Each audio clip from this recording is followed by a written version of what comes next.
สวัสดีครับเพื่อนๆทุกคนนะครับวันนี้เรามารีแคปกันนะครับก็คือเหตุการณ์เมื่อคืนนะครับอย่างเร่งด่วนเลยนะครับก็ทองเทลงมาวัน20,000จุดนะครับจากไฮนะครับถึงโลนะครับก็หลายๆคนพอร์ตแตกกันนะครับเหตุผลง่ายๆเลยนะครับก็คือหนึ่งนะครับบอทมันแพ้เทรนด์อย่างเงี้ยครับคือถ้ามันขึ้นลงอย่างเงี้ยนะครับอย่างเงี้ยขึ้นไปอย่างนี้ลงมาอย่างนี้นะครับบอทมันจะชนะได้นะครับ เพราะว่าอย่างมีน้องผมคนนึงก็หลังจากที่ทองจบนะครับเขาก็เริ่มมาเปิดบอทนะครับแล้วก็ตอนนี้ก็เก็บสบายๆเลยนะครับแต่ถ้าเทลงมาอย่างเงี้ยครับเสี่ยงสูงมากนะครับที่มันจะเปิดบอทเยอะจนพอร์ตแตกนะครับทีนี้เรามาดูวิธีการป้องกันกันดีกว่านะครับมาดูวิธีแนวทางในการแก้ไขกันเนาะว่า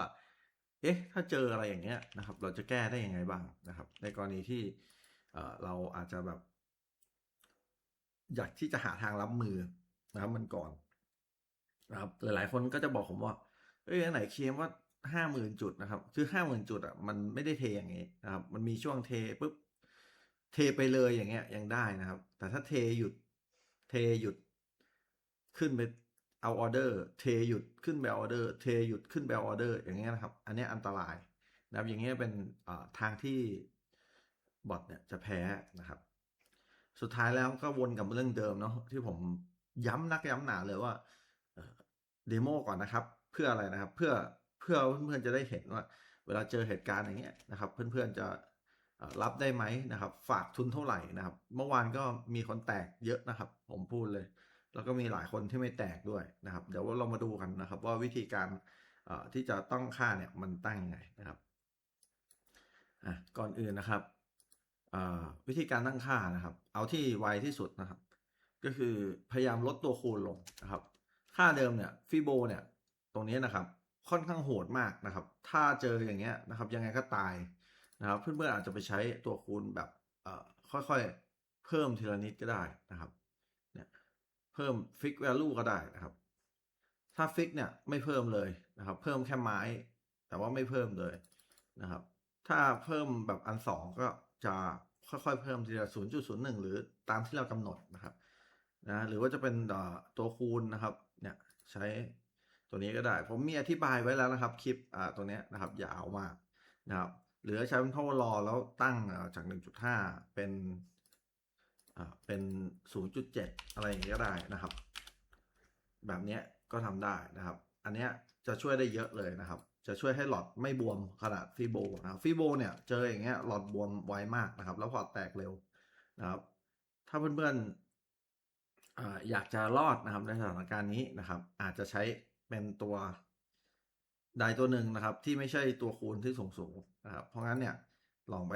ปรับไปเล่นกันดูนะครับว่าเป็นตัวไหนดีนะครับสองนะครับต่อมานะครับเอ่อ ที่สำคัญเลยก็คืออย่าเทรดในตลาดกลางคืนนะครับหลัง6 โมงเย็นหรือตลาดอเมริกาเนี่ยหยุดได้หยุดนะครับตรงเนี้ยอาจจะตั้งเป็น18 นาฬิกานะครับ18 นาฬิกาคือกี่โมงล่ะก็คือถ้าลบ 5ไปอีกก็ประมาณ13 นาฬิกานะครับประมาณประมาณบ่ายโมงมะฮะอันนี้นะครับประมาณบ่ายโมงแล้วให้หยุดนะครับ หรือถ้าใครมองว่าสัก4 โมงเย็นให้หยุดก็ประมาณ21นะครับ0.00อย่างเงี้ยนะครับลบ 5ไปอีกก็ประมาณ6 โมงเย็นอะไรเงี้ยนะครับมันถึงจะหยุดนะครับก็พยายามเลี่ยงนะครับหลายๆคนเนี่ยไม่ได้เทรดช่วงอเมริกานะครับหยุดนั่นแหละนะครับหรือไม่หยุดก็เล่นโพซิชันที่น้อยมากนะครับรอดนะครับรอดหลายๆคนที่ไม่ได้เทรดช่วงกลางคืนรอดนะครับหรือใครที่ปิดก่อนขาวลงนะครับรอดนะครับซึ่งไม่มีใครรู้อนาคตนะครับว่ามันจะเป็นอย่างเงี้ยตอนไหนมันอาจจะเป็นตอนกลางวันก็ได้นะครับอันเนี้ยผมบอกไว้ก่อน นะครับแต่ถ้ามันเกิดขึ้นนะครับส่วนใหญ่จะเกิดกลางคืนแค่นั้นเลยนะครับอย่างที่เคยได้พูดกันไว้นะ3ถามว่าทำไมเปิดข่าวแล้วช่วยไม่ได้คือมันเป็นข่าวนอกตารางนะครับบางทีเป็นข่าวนอกตารางเนี่ยอาจจะไม่ช่วยแต่อาจจะเปิดไว้ก็ได้แล้วก็ใช้ตรงเนี้ยนะครับเป็นสัก30 นาทีนะครับเพื่อให้มันเนี่ยหยุด ก่อนที่ข่าวจะออกสัก30 นาทีนะครับหรือหลังข่าวออก30 นาทีนะครับก็ช่วยได้เยอะนะครับตรงเนี้ยจะตั้งค่าได้นะครับอย่าลืมเอา URL ไปกรอกไม่งั้นมันจะ error นะครับ C นะครับ C เอ่อตอนนี้นะครับเวอร์ชันใหม่เนี่ยสามารถใช้หยุดผ่าน Telegram ได้แล้วนะครับเป็นคอมมานด์นะครับตรงนี้นะครับเดี๋ยวจะใส่ให้ด้วยเพื่อนๆจะได้เห็นว่าโอ้มันสั่งได้เนาะนะครับใช้คำสั่งแบบ pause อะไรเงี้ยได้นะครับห้านะครับตัวนี้ก็สำคัญนะครับคือตัวเนี้ยค่าเดิมเนี่ยผมไม่จำกัดคูลดาวน์เลยนะครับออเดอร์1 2 3 4เนี่ยไม่มีคูลดาวน์นะครับทีนี้ถ้าเพื่อนๆอยากให้มันมีคูลดาวน์นะครับตรงเนี้ยนะครับสามารถเปิดได้นะครับเป็นทุกๆ1 นาทีเปิดออเดอร์หนึ่งก็ได้หรือทุกๆ5 นาทีเปิดออเดอร์หนึ่งก็ได้นะครับหรือทุกๆ1 ชั่วโมงเปิดออเดอร์หนึ่งก็ได้หรือจะใส่เป็นคูลดาวน์ตามที่กำหนดเอาก็ได้เช่นทุกๆ2 นาทีนะครับเปิด1 ออเดอร์ก็ได้มันก็จะช่วยกองได้เยอะนะครับช่วยยังไงนะครับช่วยอย่างนี้เวลาลงมาเนี่ยนะครับอันนี้ไทม์เฟรม M1 ใช่ไหมครับเพื่อนๆเห็นไหมครับว่าจากตรงนี้ลงมาตรงนี้นะครับ1 แท่งนะครับ1 ออเดอร์นะครับตรงนี้ลงมาอย่างนี้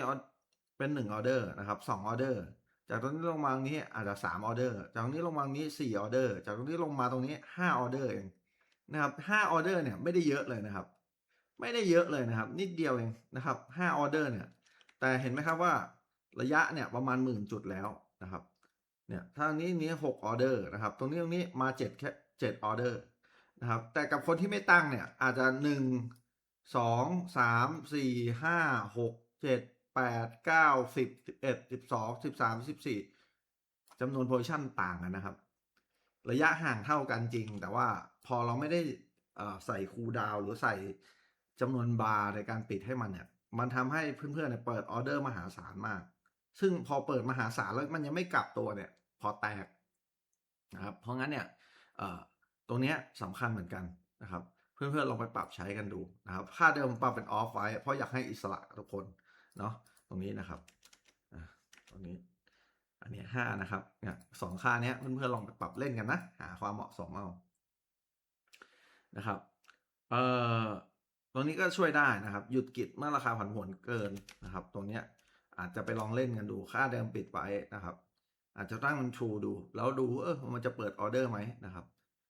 นะถามว่าทำไมต้องปิดไว้เพราะว่าเอาจริงๆนะครับมันแล้วแต่จริตแต่ละคนนะครับบางคนชอบใช้บางคนไม่ชอบใช้แต่อย่างน้อยเกิดเหตุก่อนนะฮะเราจะได้รู้ว่าโอเคเราใช้ค่าไหนดีแล้วจะได้รู้ว่าจะใช้กับเดโมดีไหมหรือเงินจริงเลยนะครับนะก็สู้ๆกันต่อนะครับเพื่อนๆนะครับอ่าแล้วก็ ATR ตรงนี้นะครับมันคำนวณจาก time frame 1 นาทีนะครับถ้าเพื่อนๆรู้สึกว่าเออไอหยุดตัวคูณแท่งยาวเนี่ยเดี๋ยวผมเพิ่มให้ละกันนะครับเพราะว่าในความเป็นจริงอ่ะมันควรพอมัน1 นาทีเนี่ยแท่งมันไม่ได้ยาวขนาดนั้นแต่ถ้าเป็นดูใน time frame อื่นนะครับเช่น1 ชั่วโมงนะครับเพื่อนๆจะเห็นเลยว่าพอเป็น1 ชั่วโมงอ่ะไอ้คำว่ายาวมันยาวจริงๆนะครับหรือเอาเป็น15 นาทีอ่ะเพื่อนๆก็จะเห็นว่าโอ้คำว่ายาวยาวจริงๆยาวอย่างเงี้ยควรหยุดนะครับเพราะงั้นเดี๋ยวเพิ่มไม่ให้เพราะว่าอย่างเนี้ยมันเป็น use case ที่เหมือนเราเจอไปพร้อมกันเนาะผมก็เห็นแล้วว่าแต่พอเป็น M1 เนี่ยมันไม่ได้ยาวขนาดนั้นมันยาวไหมมันยาวครับแต่ว่ามันยาวแบบหยุด1หยุด2หยุด3นิดเดียว4นิดเดียว5โอเค5อาจจะเยอะหน่อยอาจจะหยุดหน่อยแต่ว่ามันเป็นเรื่องความรู้สึกครับไอเนี้ยฟังก์ชันเนี้ยนะครับหยุดเมื่อแท่งยาวนะครับมันเป็นเรื่องความรู้สึกแบบเกิดก่อนนะครับถึงจะ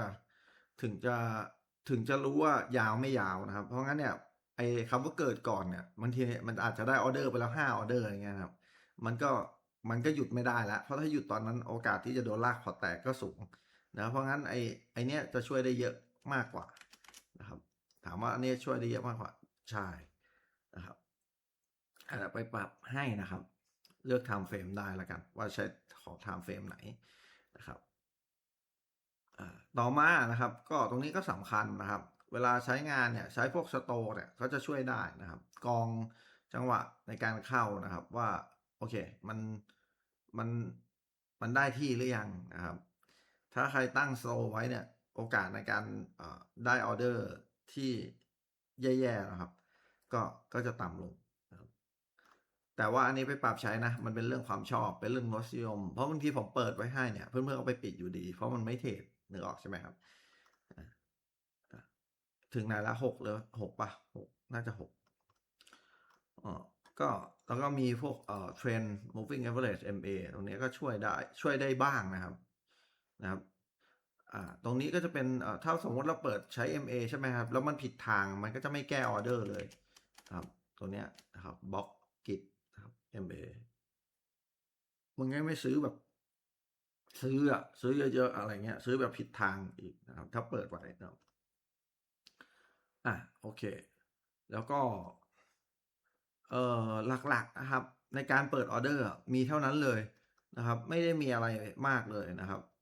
แค่ที่ผมบอกไปตัวสุดท้ายนะครับวันนี้ฟังเวอร์ชัน 8.3 นะครับผมทำมาให้แล้วเนาะเป็นฟังก์ชัน Hedge ซึ่งจริงๆมันมีแล้วแหละในบอทเวอร์ชันอื่นแต่ว่าเวอร์ชันเนี้ยผมเหมือนกับคิดว่าแก้บั๊กแล้วนะครับมันอาจจะดี